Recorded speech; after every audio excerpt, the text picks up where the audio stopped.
So today is a serious video. I mean, for the most part, it's still me you're watching. But it's a serious topic. How to deal with a broken heart. Now, if you're watching this video for the right reasons, and not because you're bored and there's nothing on TV, why the hell would you watch a video about a broken heart then? My guess is that you're probably feeling pretty terrible right now. You feel bad, you don't want to do anything, and you keep thinking about that somebody. Now, I can't promise you that after you watch this video, everything all of a sudden will be perfect like magic. No, but I can tell you that if you watch the whole video and all 3 points, it's just 3 points, man. It's barely, don't worry, I'm not gonna dig. You may understand it better, and eventually it will help you to feel better. Hope. Yeah, now I know this feeling. You don't want to do anything, you have no motivation, no energy. It's almost like you have this big rock in your stomach.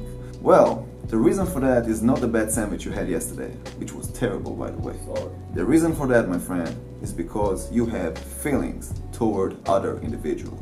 And it doesn't matter if it's a long-term relationship, short-term, one-night stand, your crush. It doesn't matter. The fact is, right now, you have feelings toward that individual. In order to solve those feelings, we need to understand those feelings. Why they came from, where they came from, and why the hell they're playing with our heart like this. So remember when you were a kid and you wanted something but you couldn't get it. It can be a candy, it can be a toy, the new 95 Nike shoes that all the cool kids had but you couldn't afford it because you were poor, so you had to settle for this cheap sneaker and throw a swoosh on it, and just me. So you wanted something really bad but you couldn't have it and it made you feel miserable. I call it the bottom zone, and I'm not talking about asses. Got you there. You're so deep and low in the bottom that you can't see anything around you. It's like you're in a hole. You just sit there thinking about that thing. So while you're there, here's something to think about. First, embrace the new situation. Yes. I don't know if you're a boy or a girl watching me right now, or something else, but women are much more emotional creatures. It's pretty well known, while men are more stupid. What? I don't like to generalize, but you're probably familiar with this common scenario. Most of the times, girls usually take breakups harder, particularly in that first period of time after the breakup. It may take them a few days, a few weeks, a few months, but eventually they get back on their feet and they move on. However, guys, again, not trying to generalize, but in most of the cases, it's kind of like a late injury.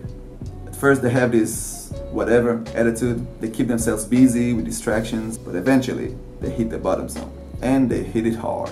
It can pop out after several days, weeks, months. I even know an extreme case that it happened after a year. The point is, distracting yourself is kind of like avoiding dealing with the problem. It's like putting a band-aid on a deep wound and hoping it will go away, instead of treat it from the core, from the base, from the source. In order to release the pain, you need to touch the pain, you need to understand it. And when I say touch the pain, I don't mean sit there by yourself and get depressed. No, when you're being complete with yourself, you don't need any distractions. Surround yourself with people who love you and care about you. People who've been there before and they can help you by sharing their experience. Family, close friends. It's much better to deal with this situation with somebody. 2. Remember why it didn't work out in the first place. There's a reason why it didn't work. You have to understand and accept that if it was good, it would have worked. But it's not. The more you deny it, the more you be like that kid screaming about something that he can't have. What? And the last thing, number 3, is time. Just like that kid who cried over something he couldn't get. Eventually, you got over it. I mean, I still feel bad thinking about myself as a kid wanting these shoes, but since then I got plenty other shoes and they're much better. And this is life.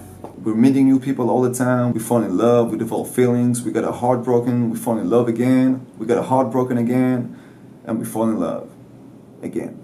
A smart person taught me that no matter how many times you get hurt, it's not the end of the world. It's just the end of this part in your life and the beginning of a whole new, better chapter.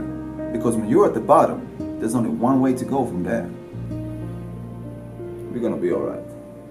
That person was my grandmother, rest in peace. She always helped me when I was in my bottom zone.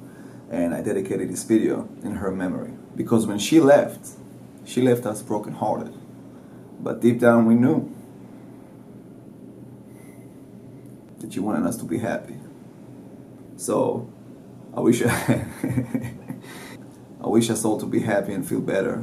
And damn, I didn't expect this video to be that emotional. I love you all, and together we'll climb up. Of course, if there's anything you want to share, which is back to point number 1, sharing is always helping and you are not alone. This is what I'm here for, so feel free. We are all one big family. See you in the next video. I feel better already.